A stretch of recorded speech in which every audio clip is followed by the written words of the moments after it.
Waduh sobat wisata, Assalamualaikum warahmatullahi wabarakatuh. Gimana nih kabarnya sobat wisata pada pagi hari ini? Pada sehat kan? Hari ini ikuti saya yuk mengunjungi salah satu desa wisata yang ada di Provinsi Riau ini. Namanya Desa Wisata Dayun. Kita lihat aja ya apa saja yang ada di sana, destinasi wisata apa saja yang ada di sana. Nah, ikuti saya ya. Oh iya, saya lupa memperkenalkan diri. Nama saya Gagara Jabi. Nah, sebelum kita berangkat ke sana, kita harus tetap mematuhi protokol kesehatan dan protokol keamanan dalam berlalu lintas nih. Terus gunakan masker ya teman-teman, apalagi sekarang ini sedang musim asap. Nah, ketika berkendara menggunakan mobil, jangan lupa tetap menggunakan seatbelt kita ini ya. Oke teman-teman, apa saja keseruannya? Ayo ikuti saya, check it out. Nah, sobat wisata, kita ya sedang menuju ke lokasi Desa Wisata Dayun nih teman-teman. Tepatnya di Kabupaten Siak, Kecamatan Dayun, Desa Dayun. Kira-kira memakan waktu sekitar 2 jam nih sobat wisata. Nah, ini penampakan kita saat menuju ke Desa Wisata Dayun. Nah, ini sedang berada di tengah ibu kota Pekanbaru, sedang menaiki flyover ya teman-teman, menuju ke Okura. Kita lewat jalur PT Sir. Nah, ini kita telah sampai ya di Perawang teman-teman, Kabupaten Siak.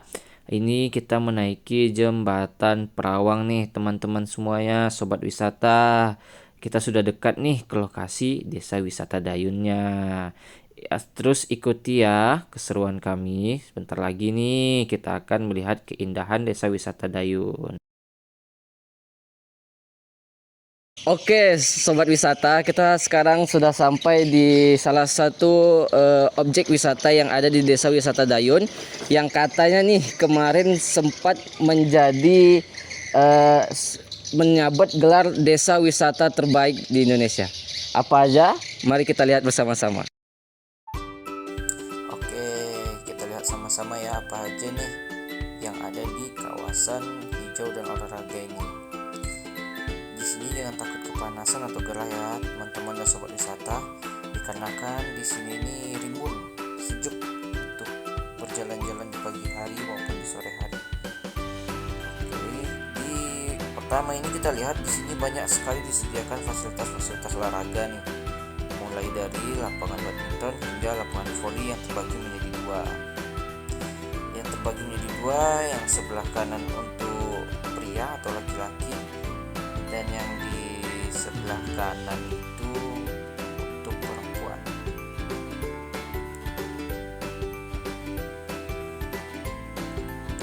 Disediakan juga berbagai alat olahraga seperti yang ada di gym nih, sobat wisata. Ada juga sepeda statis di sini. Kita coba ya sambil menikmati keindahan yang ada di Desa Wisata Dayun ini.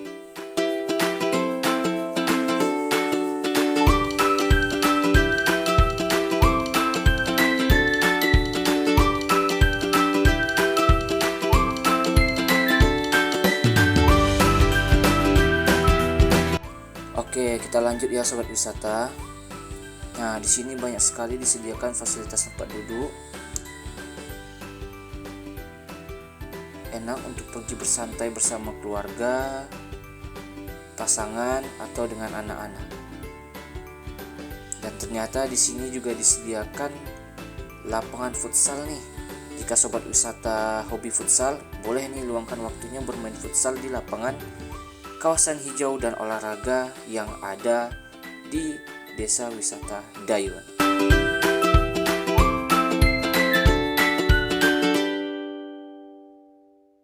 Nah, ternyata juga disediakan playground jika kita membawa adik atau anak ya. Untuk bermain di sini juga disediakan playground untuk mereka bermain, dan tetap mematuhi tata tertib yang ada ya, sobat wisata.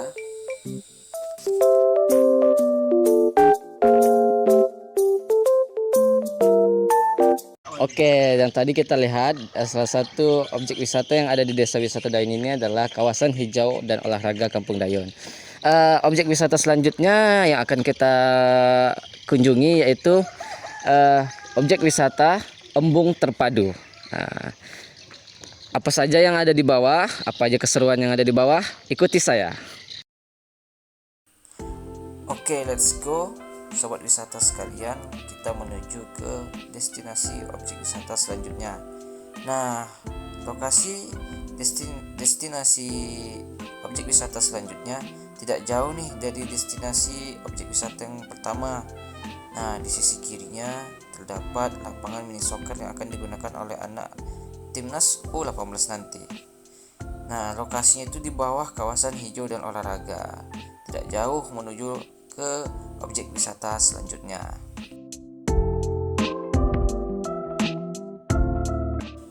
Nah, kita sudah sampai. Parkir dulu ya teman-teman. Oke, sobat wisata.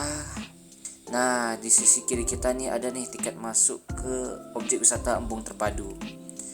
Ada untuk dewasa, anak-anak, serta uang parkir dan booking tempat ya. Oke, lanjut. Nah, ini salah satu wahana yang wajib kita cobain ketika berkunjung ke desa wisata ini nih, yaitu di Embung Terpadu, yaitu Flying Fox.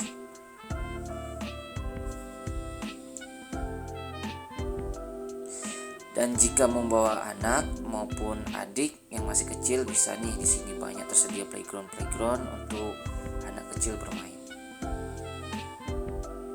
Dan ketika masuk waktu sholat, jangan khawatir sobat wisata. Di sini juga disediakan musola yang sangat menyatu dengan alam.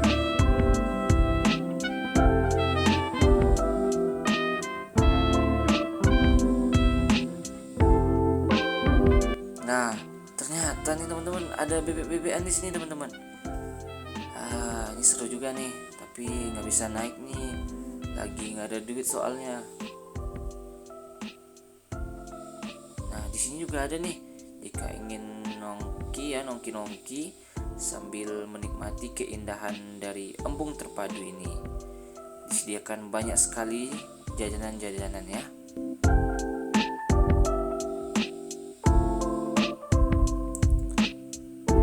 Oke, next. Nih, kita harus tetap mematuhi peraturan yang ada. Dilarang membuang sampah sembarangan, itu yang utama.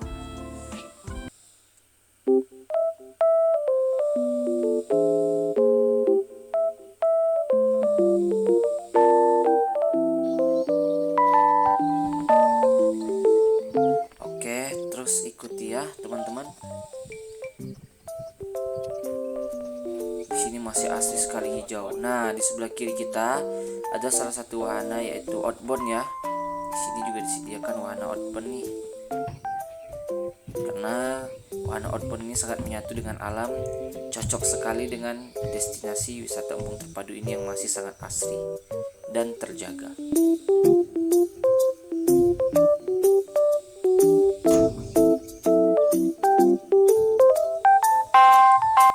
Teman-teman tertarik? Seru loh ini. Mulai dari wahana yang disuguhkan serta keasrian yang masih sangat terjaga di desa wisata ini. Oke sobat wisata, kita kali ini dapat kesempatan nih untuk mewawancarai salah satu wisatawan yang ada di desa wisata Dayun ini, terkhusus Embung Terpadu. Oke, dengan Mas siapa? Ya, saya Mas Andre. Mas Andre asli sini atau wisatawan dari luar, Mas? Saya asal dari Pekanbaru, saya Bang. Pekanbaru berarti dari wisatawan luar ya, Mas ya? Iya, betul sekali. Oke, Mas. Kira-kira Mas ada nggak pesan dan kesannya untuk pengembangan lah ya desa wisata yang ada di Dayun ini? Ya, menurut saya sudah bagus Embung ini. Ya, saya kan sebagai wisata luar nih, kalau bisa dipertahankan akreditasinya, kebersihannya, predikat juara 1 itu harus dipertahankan lagi. Oke Mas, ini sebenarnya ini sesuai ekspektasi apa enggak nih Mas?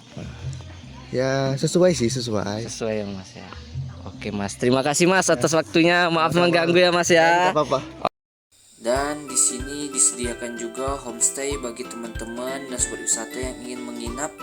Dan homestaynya ini langsung memberikan view yang sangat indah nih, langsung menjuru kepada Embung Terpadunya. Nah, di sini juga sedang ada proses pembangunan dari pembuatan kolam renang nih.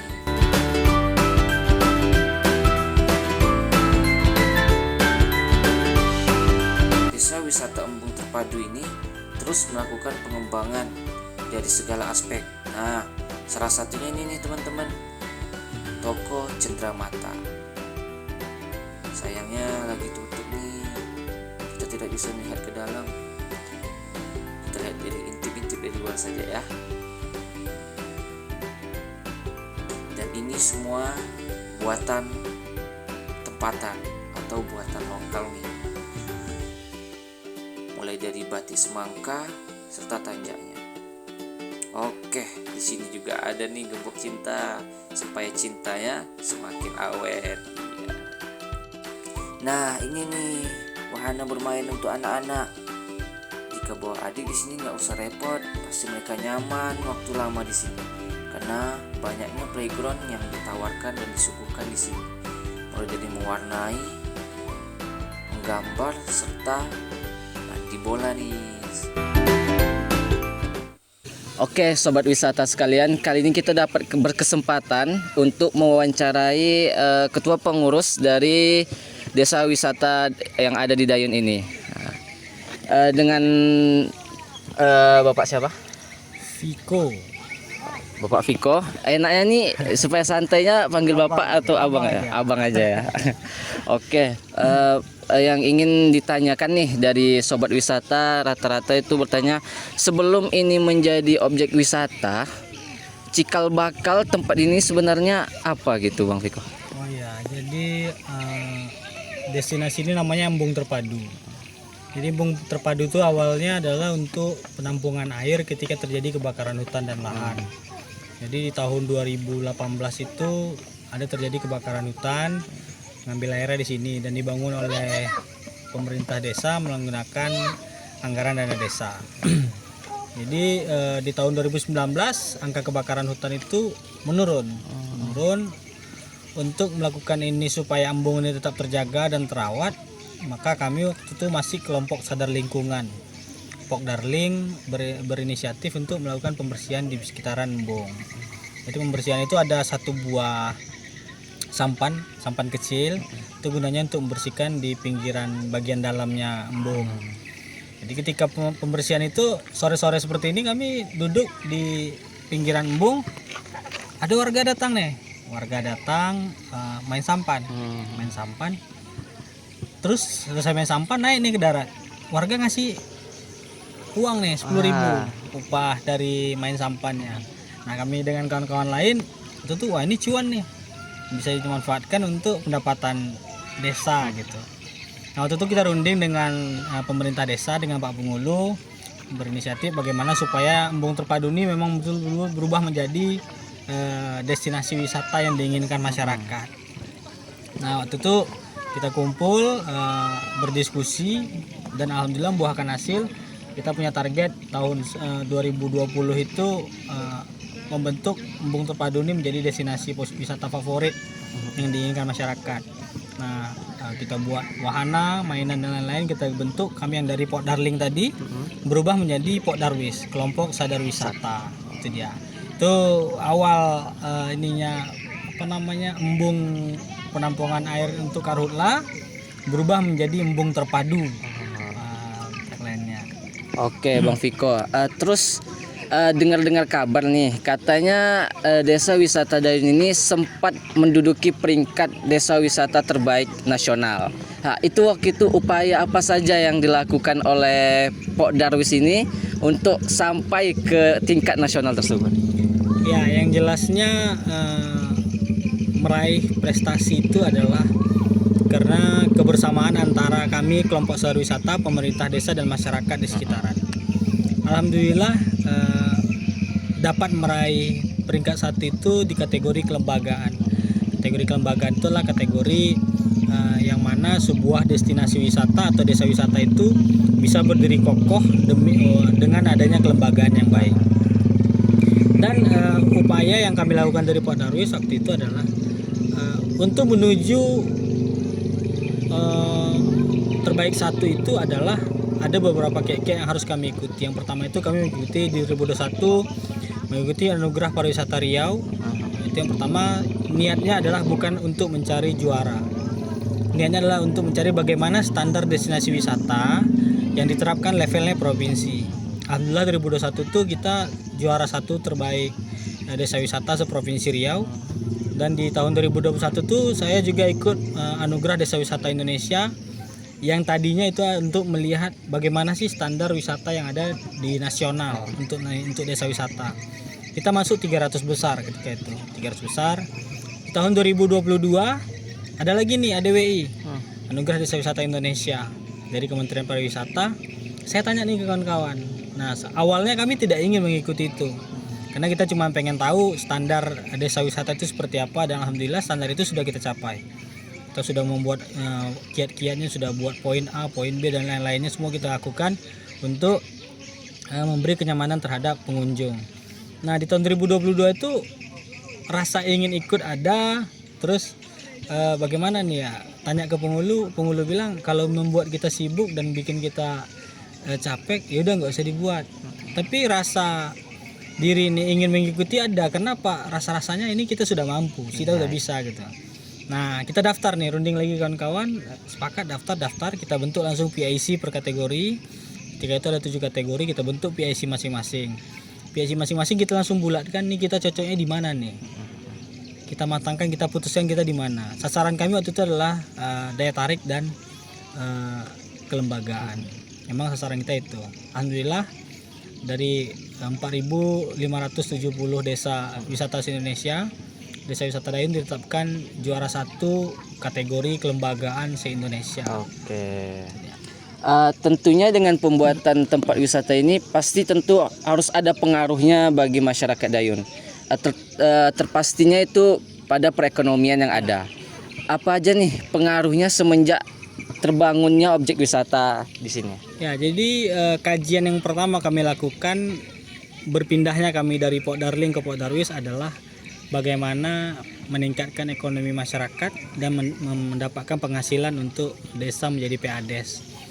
Target kami pertamanya itu, dan alhamdulillah dengan adanya destinasi embung terpadu di Desa Wisata Dayun ini, kita bisa sama-sama lihat sekarang masyarakat ekonominya hidup, orang luar banyak datang ke desa, dan tidak hanya ekonomi di bidang UMKM, tapi rumah-rumah masyarakat yang disediakan untuk homestay juga terpenuhi, dan pendapatan asli desa juga meningkat dengan adanya destinasi yang kita kelola saat ini. Oke.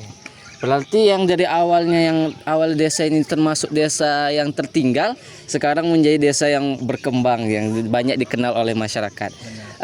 Kemudian Bang, apa saja nih tokoh-tokoh yang pernah sudah berkunjung ke desa wisata kita ini? Iya, jadi kalau tokoh-tokoh itu baik dari tokoh penggiat-penggiat wisata yang ada di Indonesia, seperti dan pemerintah, pemimpin-pemimpin negeri ini, camat, bupati, itu gubernur udah sering datang ke sini, sampai-sampai Pak Menteri kita, Pak Sandiaga sudah sampai ke desa ini, alhamdulillah, dan beberapa penggiat-penggiat wisata nasional.